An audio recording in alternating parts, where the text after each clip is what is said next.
MPPSC is responsible for our suicide.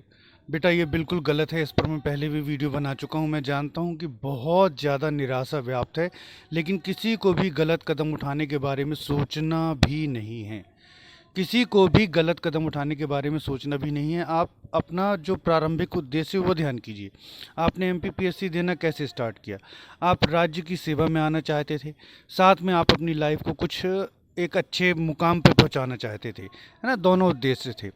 तो आपने life को एक अच्छे मुकाम पर पहुंचाने के लिए MPPSC जो है वो एग्ज़ाम देने का सोचा था, ना कि MPPSC के लिए आप अपनी लाइफ को बर्बाद करने के लिए सोच रहे थे। तो घोर निराशा व्याप्त है और किसी को भी सुध नहीं है। थोड़ा सा जजमेंट्स भी मैं जो सीमा हम लोगों को प्राप्त है ऑनरेबल कोर्ट के बारे में असहमत होने की, उस सीमा के तहत ये बात कर रहा हूँ कि देखिए, एक ही परीक्षा MPPSC राज्य सेवा परीक्षा 2019 में दिशा निर्देश दे दिए जाते हैं कि यदि आप चाहें तो 27% पर आरक्षण प्रदान करें। अब ये दिशा निर्देश आगे की जो हियरिंग्स है उनमें भी प्रस्तुत किए जा सकते हैं, लेकिन 2020 में वहीं पर 14% पर आप रिजल्ट दीजिए, रोक है। तो या तो एडवोकेट्स ने उस चीज़ को अच्छे से प्रस्तुत नहीं किया है, या फिर इस तरह का जो प्रक्रियाएं चल रही हैं वो उचित नहीं है। यदि ऑनरेबल कोर्ट एक ही परीक्षाओं के संबंध में भिन्न भिन्न निर्णय देगा, तो एक कानूनी तरीका कैसे बनेगा रिजल्ट्स लाने के लिए? 2019 में आपने कह दिया कि यदि ऑनरेबल कोर्ट चाहे, MPPSC चाहे, तो वो 27% पर भी रिजल्ट जारी करे। तो 2019 वाले बच्चों का रिजल्ट आ गया। 2020 में आप कह रहे हैं कि नहीं, 14% की जो लिमिट है वो क्रॉस नहीं होगी। 2019 के आपके दिशा निर्देशों के तहत ही 87-13% भी जो फार्मूला है वो GAD ने ईजाद कर लिया था, लेकिन 2020 के रिजल्ट में वो लागू नहीं कर रहे हैं और पूरा का पूरा ब्लेम ऑनरेबल कोर्ट पर डाल रहे हैं कि कोर्ट ने जो है 2020 का रिजल्ट रोक रखा है और 9 महीने हो गए, अब 10वां महीना शुरू होने वाला है, 1 साल भी हो जाएगा।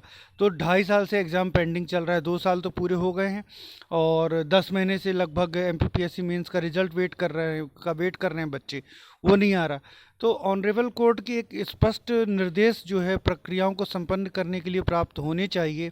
ऐसा ऑनरेबल कोर्ट को बच्चों के हित में जो है वो प्रयास करने चाहिए कि यदि एक दिशा निर्देश दिए गए हैं तो वो आने वाली सारी सिमिलर इश्यूज़ में बिल्कुल जस्ट सेम इश्यू है रिजल्ट लाने का, तो सिमिलर इश्यूज़ में तो वो लागू हो सकें।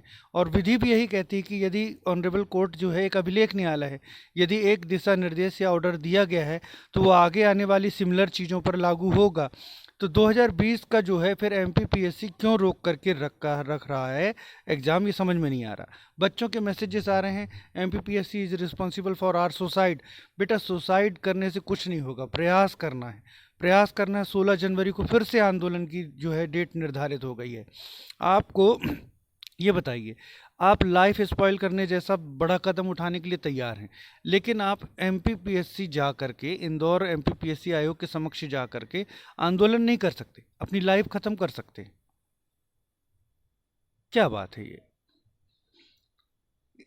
क्योंकि आपकी लाइफ पर आपके परिवार का ज़्यादा हक है, आपसे ज़्यादा, ठीक है ना? तो ऐसा बिल्कुल गलत निर्णय के बारे में बिल्कुल मत सोचिए, ना ही आप वीडियोस पर ऐसे कमेंट कीजिए।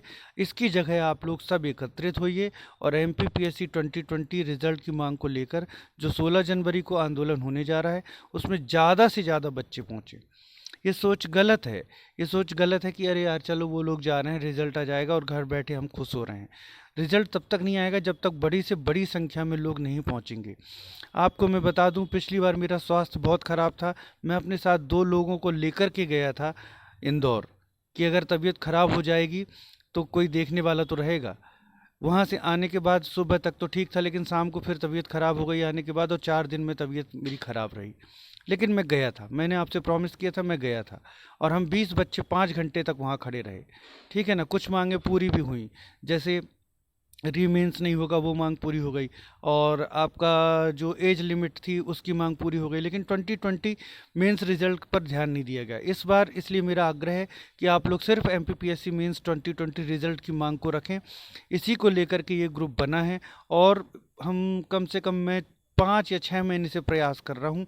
अब एक बारी आई है, कुछ माननीय नेताओं का भी इसमें सहयोग प्राप्त हो रहा है। आशा है वो पुरजोर तरीके से बच्चों का समर्थन करेंगे। बच्चों को माननीय नेताओं की संरक्षा करनी है कि उनको कुछ ना हो, और माननीय नेतागणों को और जो बच्चे आगे आएंगे उनको सारे बच्चों की को सुरक्षित रखना है कि कुछ ना हो। एक दूसरे को सुरक्षित रख करके शांतिपूर्वक आंदोलन वहाँ पर कीजिए। आप लोग बिल्कुल भी मत डरिए, शांतिपूर्वक आंदोलन होने वाला है। ज़्यादा से ज़्यादा तादाद में आप लोग 16 जनवरी को इंदौर आप लोग पहुँचें। लाइफ ख़राब कर लेंगे, ये कर लेंगे, वो कर लेंगे, सोचना इतना बड़ा डिसीजन आप लोग लेने के लिए बोलने लगते हैं। मुझे समझाना पड़ता है बार बार, लेकिन आप छोटा सा कदम नहीं उठा सकते कि एमपीपीएससी जा करके आप एक पुरजोर आंदोलन करें। तो इस बार पहुंचिए, मेरा आप सभी से विनम्र आग्रह है। Okay friends, thanks for watching.